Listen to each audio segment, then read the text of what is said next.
আচ্ছা, আমি যুক্ত হতে চাই। রিদওয়ান আহমেদ ফাহিম, যারা যুক্ত হতে চান।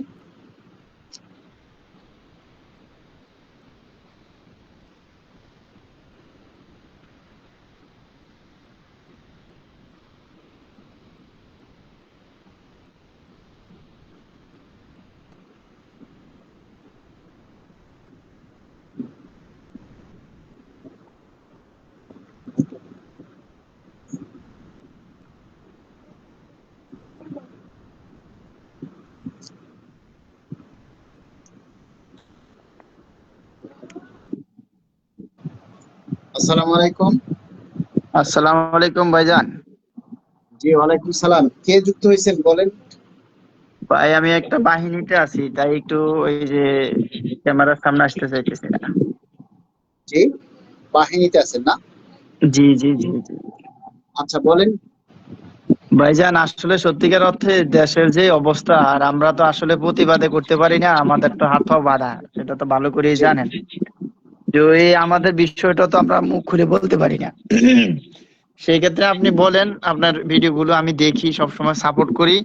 এছাড়া দেখেন, এই মাসে 30,000 টাকা বেতন পাইলাম। ওই যে অ্যাডভান্স স্যালারি নিছিলাম, গত মাসে চলতে পারি নাই, এই প্রায় 5,000 টাকা নিছি, আর 18,000 টাকা কিস্তি ছিল। এমনিতে বেতন যা পাইছি সব ওই কিস্তি আর সে অ্যাডভান্স স্যালারি কাইটা নিয়ে গেছে, 1 টাকা পাই নাই। যে খরচ করবো আবার ধার করতে হইব, কর্জ করতে হবে, যে কি একটা কষ্ট আছি। এই যে বাহিনী হই, এটা বুঝাইতে পারি না। সবাই তো আর ভাই দুর্নীতিবাজ না, সবাই তো আর ঘুষখোর না যে ঘুষ খামু দুর্নীতি করবো। মানে অনেকটা কষ্টে আছি ভাইজান। আপনি আমাদের বাহিনীর কথা একটু বললেন, আমরা ভিতরে ভিতরে অনেক কষ্টে আছি, যা আমরা প্রকাশ করতে পারি না। দেখুন, আমরা তো আসলে সবার কথাই বলি, তাই না? আমাদের যে দাবির কথাটা বলি, এটা তো আর আমাদের একার দাবি না, হুম। সবার দাবি। তো সুতরাং আমরা এই দাবির কথা যখন বলি, সবার এই জিনিসটা বোঝা উচিত। সবচেয়ে দুঃখ লাগে কি জানেন? আমরা এই যে সাবেক অর্থ উপদেষ্টা একটা বক্তব্য দিছে, দেখছেন যে একটা টেলিভিশনে তিনি বলছেন যে আন্দোলনের মুখে পে কমিশন গঠন করতে বাধ্য হয়েছে, অথচ আমরা তখন কিন্তু আন্দোলন করছি। কিন্তু এই হুম। সরকার আসার পর, এই সরকার ক্ষমতায় আসার পর পে স্কেলের দাবিতে আপনারা দেখেছেন কোন সংগঠনকে কথা বলতে? আপনারা দেখেছেন যে কোনো একটা সংগঠন, এই যে আমরা যেভাবে লাইভ করি, দাবির কথাগুলি বলি, মানুষের দুঃখ কষ্টের কথাগুলি তুলে ধরার চেষ্টা করি, এইভাবে আর কেউ এরকমের মানুষের দাবির কথা বলছে বা দুঃখ কষ্টের কথাগুলি বলছে, সরকারের কাছে দাবিগুলি তুলে ধরার চেষ্টা করছে, এরকম কাউকে আপনারা দেখছেন বলেন তো? না না না, আমরা তো বেশিরভাগ দেখি না। আপনি আছেন আর দুই একজন আছে, ওনারা ছাড়া আর কাউকে দেখি না। আমার মনে হয় যে বাংলাদেশে যদি সবাই যদি একটু একটু করে প্রতিবাদ করতো, একটা লাইন করে যদি ফেসবুকে লিখতো, তাহলে আমাদের পে স্কেলটা অতি দ্রুত দিয়া দিত। এখন যে অবস্থা শুরু করছে, আমার ধারণা হয়তো বা এই সরকার কবে যে দেয়, এটা আল্লাহ ভালো জানে। না, দিবে, দিতে ভুল করবে না, দিবে, কিন্তু সেটা মনে করেন যে ওই যে গত পে স্কেলের গেজেট হয়েছে 6 মাস পর, ওনারাও ঠিক সেই টাইমটা কাভার করে তারপরে দিবে। কিন্তু আমরা যে এই অল্প সময়ের মধ্যে চাই বা তাড়াতাড়ি চাই, সেই চাওয়ার মানুষটা তো কম, সংখ্যাগরিষ্ঠতায় কম। আমরা যে চাই, চাওয়ার লোকটা তো কম। আমরা চাওয়ার তো লোক যেমন, আমাদের যেমন বিভিন্ন আপনি বাহিনীতে। আপনি জিনিস আপনি একটা জিনিস দেখবেন যে সোশ্যাল মিডিয়াতে যে কোনো জিনিস কিন্তু ভাইরাল হয়, তাই না? হম। জি যখনই একটা জি জিনিস ভাইরাল হয়, তখনই সেই জিনিসটা নিয়ে কিন্তু মানুষের মধ্যে একটা তোলপাড় সৃষ্টি হয়। জি হ্যাঁ, জি কিন্তু জি। এবং প্রশাসনের টনক নড়ে যায়। আচ্ছা, আমরা যে এই যে আগস্ট মাসের মধ্যে পে স্কেলের প্রজ্ঞাপন চাই, এটা যে আমরা এই দাবিগুলি যে বলি, কয়জনে শেয়ার করে, কয়জনে সেইটা দেখে বলেন? কয় কয় হাজার ভিউ হয়? আর কত ভিউ হইলে সরকারের নজরে আসবে বলেন? আমরা কি এই কাজটা করি? আমাদের 22 লাখ কর্মচারী, সেখান থেকে আমরা কর্মকর্তাও যদি বাদ দেই, কর্মকর্তা সারা বাংলাদেশে 3-4 লাখের বেশি না, তো বাকি সবাই কর্মচারী। তা আমরা কর্মকর্তা বাদ দিলাম, একবারে 22 লাখ থেকে 7 লাখ বাদ দিয়ে দিলাম, থাকে 15 লাখ। এই 15 লাখের মধ্যে আমরা 5 লক্ষ ডিফেন্সের জন্য বাদ দিয়ে দিলাম, যারা ডিফেন্সে চাকরি করে, থাকে 10 লাখ। এই 10 লাখ মানুষের মধ্যে, এই 10 লাখ কর্মচারীদের মধ্যে কমপক্ষে বেশিরভাগ কর্মচারী তো হচ্ছে চতুর্থ শ্রেণীর, তাই না, একবারে নিম্ন গ্রেডের।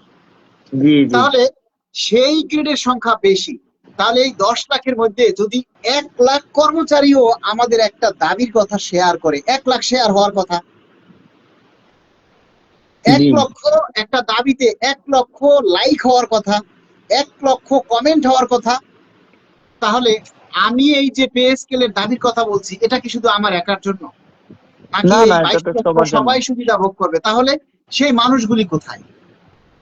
তাহলে সরকার কেন আমাদেরকে গুরুত্ব দিবে বলেন? এই যে একটা জিনিস, প্রত্যেকটা জিনিসে দেখবেন একটা জরিপ তৈরি করে, একটা মানে সংখ্যাগরিষ্ঠতার একটা বিষয় আছে, তাই না? একটা জরিপ তৈরি করে যে সেই জরিপে সংখ্যাগরিষ্ঠতা কত। এই যে হা না ভোট নেয় না, সেখানে কি দেখে? সংখ্যাগরিষ্ঠতা দেখে, কয়জনে হা বেশি দিয়েছে, কয়জনে না না দিয়েছে। তাহলে সংখ্যাগরিষ্ঠতা যদি বেশি হয়, তাহলে সরকার সেটার গুরুত্ব দিবে। তাহলে বলেন, আমরা যে পে স্কেল চাই, এই দাবিটা একটু কমেন্ট করে যে লিখবে যে আমরা দ্রুত পে স্কেল চাই, দ্রুত প্রজ্ঞাপন চাই, আগস্ট মাসের মধ্যে প্রজ্ঞাপন চাই, এই কথাটা কিন্তু কেউ লেখে না। অথচ আমার এই ভিডিওগুলি কয়েক লক্ষ মানুষ দেখে। চিন্তা করবেন, কয়েক লক্ষ মানুষ আমার প্রতিটা ভিডিও, প্রতিটা মেসেজ তারা দেখে, সিন করে, কমেন্টও করে না, শেয়ারও করে না, লাইক দেয় না, তারপরে যে নিজের দাবির কথাটা যে লিখবে সেটাও লেখে না।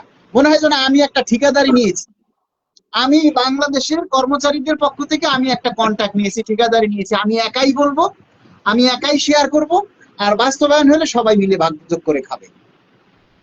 এইরকমের একটা বিষয় মনে হচ্ছে আমার কাছে। তা নাহলে আমি আপনার দাবিটার কথা বলছি, আপনার বেতন বৃদ্ধির কথা বলছি, আপনি কেন সেটাকে শেয়ার করবেন না? সেখানে কেন আপনি আপনার দাবির কথাটা বলবেন না? আমাকে এই যুক্তিটা একটু বলেন তো, কেন করে না মানুষ? আসলে আরো একটা জিনিস,